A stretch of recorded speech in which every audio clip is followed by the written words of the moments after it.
মনে রাখবা, রক্ত যখন দিয়েছি, রক্ত আরো দেব। এদেশের মানুষকে মুক্ত করে ছাড়বো ইনশাআল্লাহ। এবারে সংগ্রাম আমাদের মুক্তির সংগ্রাম, এবারে সংগ্রাম স্বাধীনতার সংগ্রাম।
বঙ্গবন্ধু, আপনি কোন এলাকা থেকে মুক্তিযুদ্ধে অংশগ্রহণ করেছিলেন?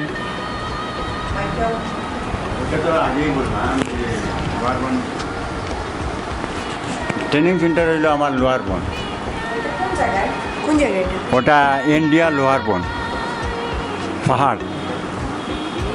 আমাদের ট্রেনিং ইনস্ট্রাক্টর ছিল পয়লান উস্তাদ ইন্ডিয়ান 65 ওয়ারের সময় ওনার আঁটুর মধ্যে গুল্লি লাগছিল, ওদিকে এসে কিন্তু তারপরে অপারেশন করিয়া তারপরে উনি ফ্রন্টে যুদ্ধ করছেন, বুঝছেন। এরপরে ওইখানে 1.5 মাস ট্রেনিং দিয়া 2বার ফায়ারিং করিয়া তারপরে আমাদের ফোর্স একটা পুরান এয়ারপোর্ট পাকিস্তান আমরা খুব ডেঞ্জারাস জায়গা, ওখানে আমাদের রেখে পালাইছে। এখানে আমাদের সাথে 50 জন লোক পাক বাহিনী মারছে, আর আমরা 50 জন লোক কোনোরকম বাচ্চা আসলাম আর গেছি। এদিন আমাদেরকেও মারি ফেলতো যদি এদিন ওরাও বলছে যে আপনারা যান, আমরা পরবর্তী দিন আমরা বাদ্য দিন আসতেছি। পরে এরপরেও তারা বের দিছে চতুর্দিকে, বের দিয়া এদেরকে ওলা গাং তো ওলা ওপার বাংলাদেশ ওপার ইন্ডিয়া গাঙ্গো ফলাইয়া এদেরকে মারছে। আর ওদিন যদি আমরা আবার থাকতাম অনেক সময় ফাইট হইতো, হেড করে এদের পাশে আছি, ফাইট হওয়ার পরে হয়তো মানে আমাদেরকে মারতো। এখানে এখানেও যে SMG কি লাইট মেশিন গান রাইট মানে আমরা শুনলে শোয়ার মধ্যে যে অটোমেটিক গান যে ফায়ার করে পাঞ্জাবিরা। হ্যাঁ, আমাদের পরিবারের মধ্যে তো যুদ্ধ অংশগ্রহণ করেছে আমার বাবা চান মিয়া, আমি কাঞ্চন মিয়া, ফখরুদ্দিন মিয়া কাঞ্চন, আমার ছোট ভাই রতন মিয়া, আমার এক চাচা সিরাজ মিয়া, ভাই কি পরিবার, আমার চাচা বদরুদ্দিন আহমদ সাহেব, আমার চাচা শাহজাহান মিয়া, আমার ভগ্নিপতি আমজাদ হোসেন। আমরা একই বাড়ির থেকে আমরা একসাথেই মুক্তিযুদ্ধে গেছি এবং আমরা দৃঢ়তার সাথে মুক্তিযুদ্ধে অংশগ্রহণ করেছি।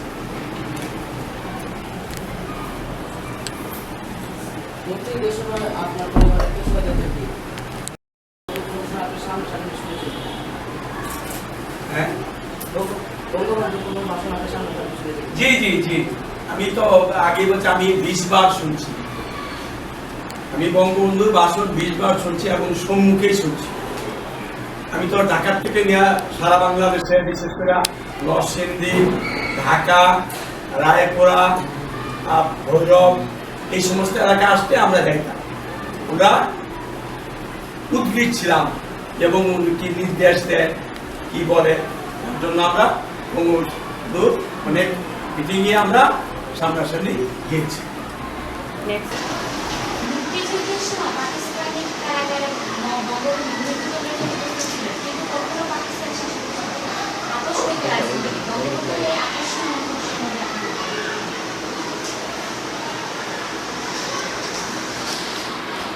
আমি আগেই বলেছি বঙ্গবন্ধু একজন ইমানদার মানুষ ছিলেন, বঙ্গবন্ধু সাহসী ছিলেন, তার কোনো অন্যায়ের প্রতি মাথা নত করতেন না। পাকিস্তানি হানাদার বাহিনী যে সময় ওনাকে অ্যারেস্ট করে নিয়ে যায় পাকিস্তানে, সে সময় তারা কিন্তু তথ্য গোপন করেছিল। সে সময় প্রয়াত ভারতের প্রধানমন্ত্রী ইন্দিরা গান্ধী তার দেশ থেকে প্রচার করেছিলেন বঙ্গবন্ধু আমার কাছে আমার দেশে এসে আমার দেশের কাছে আসে। ওই সময় তাড়াতাড়ি কিন্তু করে তারা সে প্রচারটা করে দিল বঙ্গবন্ধু আমাদের কাছে স্বীকার হয়ে গেল। সেই সময় তারা কিন্তু দ্বিধাদ্বন্দ্ব করে বলল বঙ্গবন্ধুকে মারবে যে সেই মারা তাদের সাহস হবে। কিন্তু জাতির জনক বঙ্গবন্ধু যে সময় এই আন্দোলন সংগ্রাম এই দেশ থেকে এগিয়ে নিয়ে গেছে দীর্ঘদিনে, আমাদের মুক্তিযুদ্ধের সময় আমরা কৃতজ্ঞতা স্বীকার করি ভারতের প্রয়াত প্রাইম মিনিস্টার ইন্দিরা গান্ধী যেভাবে আমাদের 1 কোটি মানুষকে আশ্রয় দিয়েছিলেন, এই বাংলাদেশের জন্য জাতির জনকে সাহায্য যেভাবে করেছিলেন আমরা সেটা কোনোদিন তার বুঝতে পারবো না। কারণ ইন্দিরা গান্ধী সারা বিশ্বের কাছে জাতিসংঘ সহ সারা বিশ্বের কাছে আমাদের দেশের এই স্বাধীনতার জন্য উনি জায়গায় জায়গায় গিয়েছিলেন। সেই গণতন্ত্রকামী মানুষ, মানবতার নেত্রী ইন্দিরা গান্ধী, আমরা তার কথা সবসময় স্মরণ রাখি। সেই কারণে তারা পাকিস্তানিরা বঙ্গবন্ধুকে ফাঁসি দিতে পারে। আর বাংলাদেশের যে যুদ্ধ, তুমুল যুদ্ধ, ইন্দিরা গান্ধী যখন স্বীকৃতি নিয়ে আসলেন, চতুর্দিকে স্বীকৃতি আসছে, তারপরে আমরা কিন্তু আমাদের মুজিবনগর মেহেরপুর একটি অস্থায়ী সরকার গঠন করা হয়েছে। সেইখান থেকে আমাদের নির্দেশ শুরু হয়ে গেল ইন্দিরা গান্ধীর সহযোগিতা। তাই দীর্ঘ 9 মাস আমরা যুদ্ধ করি। এই উসমানী মেডিকেল উচ্চ বিদ্যালয়ে মেরা ময়দান যে আমরা মুক্তিযুদ্ধের ইতিহাস, যাকে বাংলাদেশের ইতিহাস, জাতির জনকের কথা আমরা শুনলাম, আমরা বললাম, আমরা শুনছ, এগুলা তোমরা কিন্তু আমলে নিতে হবে। এবং বঙ্গবন্ধু ছাড়া বাংলাদেশ নাই, আর বাংলাদেশ ছাড়া বঙ্গবন্ধু নাই। বঙ্গবন্ধু হ্যাঁ, এই যে যখন দেখেছি তখন এই ভাষণটা এখানে এই ভাষণটা আমরা এখান থেকে শুনেছি। তখন যে পাকিস্তানের যে আমাদের যে বঞ্চিত করে রেখেছে, উনি এই ঘটনাটা এখানে বলছি যে পশ্চিম পাকিস্তানটা আমাদের দেশে কি দিচ্ছে আর আমরা যে শোষণ করছি, এই সমস্ত ঘটনা উনি এখানে বলছে। এই ভাষণটা আমি শুনেছি। তার দাসে আমরা যুদ্ধ গেছিলাম, তাই ডাক দিছিলাম এবারের সংগ্রাম, স্বাধীনতার সংগ্রাম, এবারের সংগ্রাম মুক্তির সংগ্রাম, এবারের সংগ্রাম স্বাধীনতার সংগ্রাম। যে যেখানেই তখন না জানে যে অস্ত্র বেয়ারি ঢুকে গেল, দুশ্মন ভিতরে ঢুকে গেছে কি বাংলাদেশ, এই তো আমরা সব সুযোগ করেছি। বুঝছেন, ও আমরা দাঁড়িয়ে প্রস্তুত হয়ে আর গেছি। ওনার সাথে আপনার কোন জায়গায় দেখা হয়েছিল? সিলেট মির্জা জাঙ্গাল।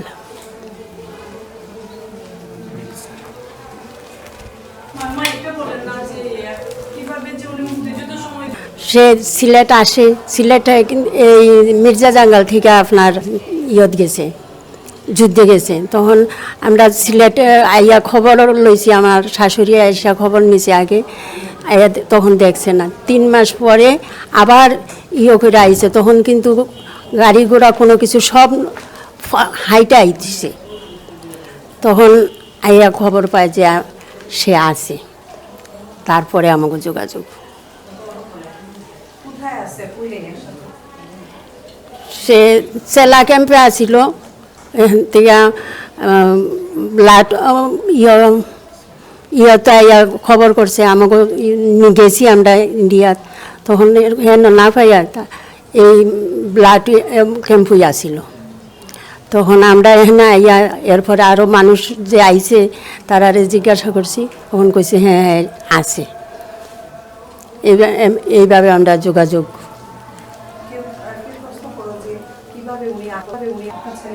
কত সালে আপনার স্বামী মারা গেছেন? আপনার পরবর্তীতে আপনার কয়জন সন্তান?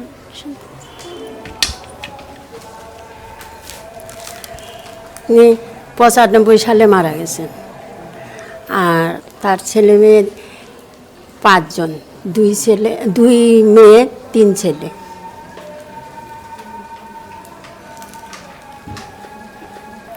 তিনি কোনো পদক বা সম্মাননা পেয়েছেন কিনা?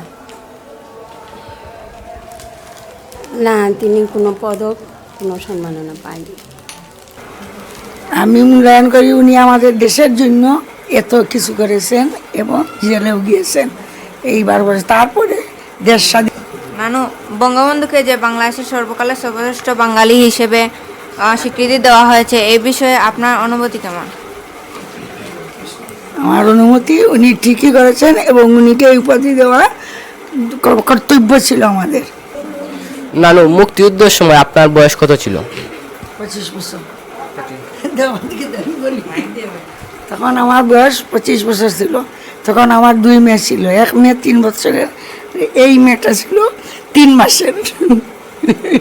প্রথম যুদ্ধের সময় ওদের নিয়ে আমি বহুত কষ্ট করেছি। নানু, মুক্তিযুদ্ধের সময় আপনি আপনার পরিবার কোথায় অবস্থান করেছিলেন?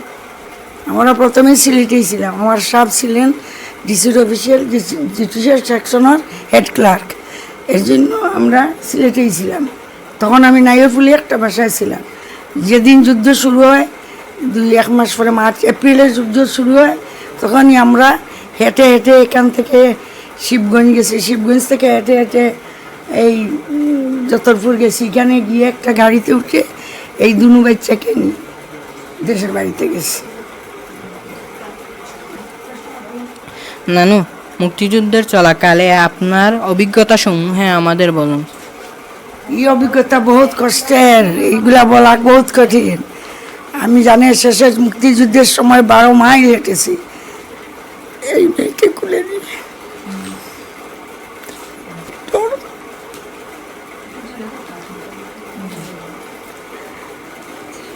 এগুলা মনে করি না, আমরা করলে খুব কষ্ট হয়।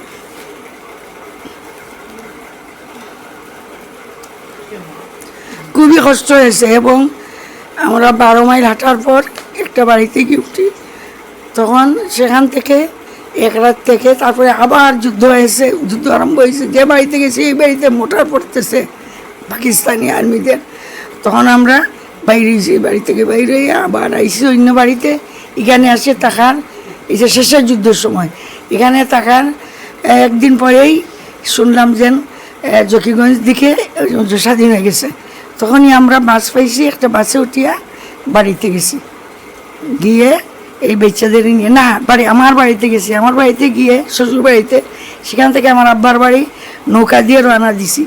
এক রাত একদিন নৌকার মধ্যে থেকে না খেয়ে এদেরকে নিয়ে বাড়িতে গেছি।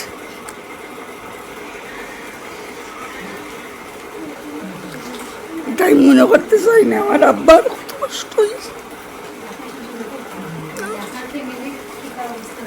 খুব অসুবিধা হয়েছে আমার বাপের। বাপ তখন চেয়ারম্যান ছিলেন। তখন ওরা পাকিস্তানিরা প্রথম যেদিন আসে, আমি তখন বাড়িতে বাচ্চা দুটাকে নিয়ে, মধ্যেখানে বললো না যে সবাই চলে আসুন, চাকরি তবে চাকরি হবে এই সেই। তখন উনি চলে আসলেন আমার সাহেব। তখন আমি থাকছি আমার বাবার বাড়িতে। 18টা আর্মির গাড়ি গেছে, গিয়ে আমাদের বাড়ি সমস্ত বাড়ি ঘেরা করতে চাইছে। তখন আমাদের স্টেশনে থাকছে। তখন আমার আব্বাকে বলছে যাওয়ার জন্য, মানুষ পাঠাইছে, লোক পাঠাইছে। আব্বা তখন পাকিস্তান জিন্দাবাদ বলি আস্থা গ্রামের মানুষ নিয়ে গেছে সেখানে। যাওয়ার পরে ওনাকে নিয়ে চলে গেছে। তখন তারা করছে অফিস যে সুরাই, এখানে নিয়ে আসছে। তারপরে তো আব্বা আসে না। বহুত পরে সন্ধ্যার সময় গেছে।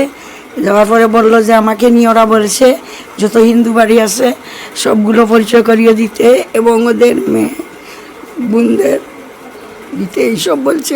আমি তো থাকতে পারবো না, আমাকে চলে যেতে হবে। তখনই আব্বু কী করলো,